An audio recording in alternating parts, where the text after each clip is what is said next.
தரம் 1 தொடக்கம் 5 வரையான வகுப்புகளில் வரும் குறியீடுகள் தொடர்பான விளக்கம்.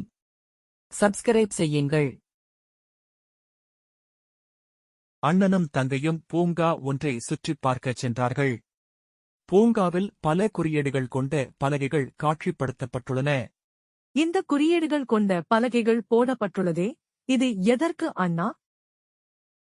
இது நாம் இந்த பூங்காவை சுற்றிப் பார்க்க ஒரு ஒழுங்கு முறையொன்றை செய்து வைத்துள்ளனர். இந்த அடையாளக் குறியீடு நாம் நேராகச் செல்ல வேண்டும் என்று குறிப்பிடுகிறது. இந்த அடையாளக் குறியீடு நாம் இடப்பக்கமாகச் செல்ல வேண்டும் என்று குறிப்பிடுகிறது. இந்த அடையாளக் குறியீடு நாம் வலப்பக்கமாக செல்ல வேண்டும் என்று குறிப்பிடுகிறது. இந்த அடையாளம் ஆண்களுக்கான மலசலகூடம். இது பெண்களுக்கான மலசலகூடம். இந்த குறியீடு பற்றி தரம் 1 இல் பாடசாலையில் சொல்லித் தந்தது ஞாபகம் இல்லையா? இப்ப எனக்கு ஞாபகம் வருது. இப்போ நாம் வீதியால் நடந்து செல்வோம். அண்ணா, இந்த நீல நிற பின்னணியில் கருப்பு நிறத்தில் பஸ் வண்டி காட்டும் குறியீடு எதனைக் குறிப்பிடுகிறது அண்ணா? இதுவா? இந்த குறியீடு உள்ள இடங்களில் மாத்திரம்தான் பஸ் வண்டி நிறுத்தப்படும். அங்கு நாம் ஏறிக்கொள்ள வேண்டும் அல்லது இறங்கிக் கொள்ள வேண்டும். அண்ணா, இந்த மஞ்சள் நிற பின்னணியில் கருப்பு நிறத்தில் மனித உருவம் தெரிகிறதே, இது எந்த குறியீடு?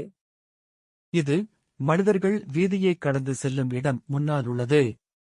வாகனம் ஓட்டும் சாரதிகள் இதனைக் கண்டதும் தனது வாகனத்தின் வேகத்தை குறைத்து அவதானமாகச் செல்ல வேண்டும். இந்த நீல நிற பின்னணியில் கருப்பு நிறத்தில் மனித உருவம் தெரிகிறதே, இது எந்த குறியீடு? இது மனிதர்கள் வீதியை கடந்து செல்லும் இடம். இந்த இடத்தில்தான் நாம் கடந்து செல்ல வேண்டும். வாகனம் ஓட்டும் சாரதிகள் இதனைக் கண்டதும் வீதியின் 2 பக்கமும் மிகவும் அவதானமாக பார்த்துச் செல்ல வேண்டும். போலீசார் ஸ்டோப் என்ற குறியீட்டுடன் நிற்கின்றனர். ஏன் அண்ணா அவர்கள் அவ்வாறு செய்கின்றனர்? அதுவா? உங்கள் வாகனத்தை நிறுத்தவும் என்று அவர்கள் காட்டுகின்றனர்.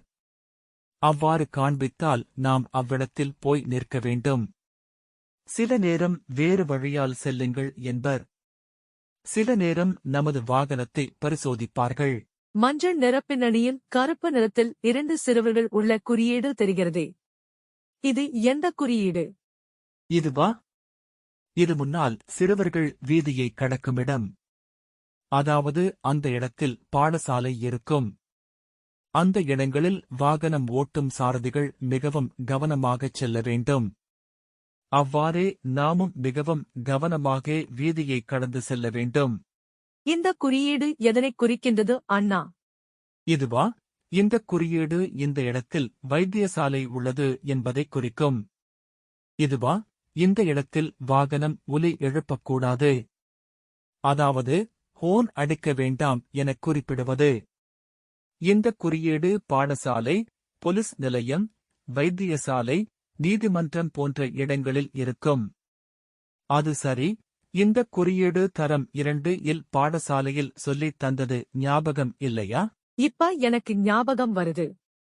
இந்த குறியீடு எதனைக் குறிக்கின்றது அண்ணா? இதுவா? நாம் பாவித்த கழிவுப் பொருட்களை மீண்டும் அதே பொருளோ அல்லது வேறு பொருளோ உற்பத்தி செய்யலாம். இதனை மீள் சுழற்சிக்கான குறியீடு என்று கூறுவார்கள். இதில் பிளாஸ்டிக் பொருட்கள், கம்பிகள், கடதாசிகள், பொலித்தீன் பொருட்கள் போன்றவற்றை சேகரித்து வைக்கலாம். இப்போதெல்லாம் அநேக இடங்களில் குப்பைகளை கொட்டுவதற்கு பல்வேறு நிறங்களில் பிளாஸ்டிக் குப்பை தொட்டிகள் வைக்கப்பட்டுள்ளன. அதனையும் தெரிந்து கொண்டால் நமது நாட்டையும் வீட்டையும் மிகவும் சுத்தமாக வைத்திருக்க முடியும். இதில் நீல நிற தொட்டியில் கடதாசிகளை போட்டு வைக்க வேண்டும். அதில் வேறு பொருட்களை இடக்கூடாது. சிவப்பு நிற தொட்டியில் போத்தல், தகரம் போன்றவற்றை போட்டு வைக்க வேண்டும். அதில் வேறு பொருட்களை இடக்கூடாது. பச்சை நிறத் தொட்டியில் நாம் உண்டு எஞ்சிய பகுதியை போட்டு வைக்க வேண்டும். இதிலும் வேறு பொருட்களை இடக்கூடாது. செம்மஞ்சள் நிறத் தொட்டியில் பிளாஸ்டிக் பொருட்கள், பொலித்தீன் பொருட்கள் போன்றவற்றை போட்டு வைக்க வேண்டும். இதிலும் வேறு பொருட்களை இடக்கூடாது. இதனை மாநகர சபை, நகர சபை, பிரதேச சபை ஆகிய உள்ளூராட்சி நிறுவன ஊழியர்கள் தங்களது வாகனங்களில் வந்து எடுத்துச் செல்வார்கள். இந்த குறியீடு எதனைக் குறிக்கின்றது அண்ணா? இது தொலைபேசியை நாம் நிறுத்தி வைக்க வேண்டும். அதாவது சுவிட்ச் ஓப் செய்ய வேண்டும். இது பல வழிபாட்டு இடங்களில், அதாவது கோயில், பன்சல, பள்ளிவாயில், கிறிஸ்தவ ஆலயம், நீதிமன்றம் போன்ற இடங்களாகும். இந்த குறியீடு எதனைக் குறிக்கின்றது அண்ணா? இந்த குறியீடு பொதுவான எச்சரிக்கையை குறிக்கும். பொதுவாக இந்த குறியீட்டைக் கண்டால் நாம் எச்சரிக்கையாக இருக்க வேண்டும். இது மிகவும் கூடிய அளவில் மின்சாரம் பாய்கிறது. இந்த இடத்தில் நாம் மிகவும் எச்சரிக்கையாக இருக்க வேண்டும். பெரிய நிறுவனங்களில் கூடுதல் மின்சாரம் தேவைப்படும் இடத்தில் ஓரிடத்தில் ஒரு இரும்பு பெட்டியில் இந்த குறியீட்டை நாம் காணலாம். இந்த குறியீடு எதனைக் குறிக்கின்றது அண்ணா? இது பொதுவாக நச்சுப் பொருட்கள் உள்ள பெட்டி அல்லது போத்தல் போன்றவற்றில் இடப்பட்டிருக்கும். இதனை சிறுவர்கள் கையால் தொடாமல் இருப்பது நல்லது. பெரியவர்கள் தங்களது கைகளுக்கு கை கவர் போட்டு தொடுவார்கள். அவ்வாறு தொட்டவர்கள் தங்களது கைகளை சவர்க்காரமிட்டு நன்கு கழுவிக்கொள்ள வேண்டும். அதேபோல் முக கவசமும் போடுவார்கள். இந்த குறியீடு எதனைக் குறிக்கின்றது அண்ணா?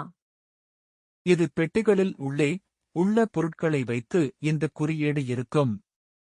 அட்டை பெட்டிகளில் பல குறியீடுகள் இருக்கும்.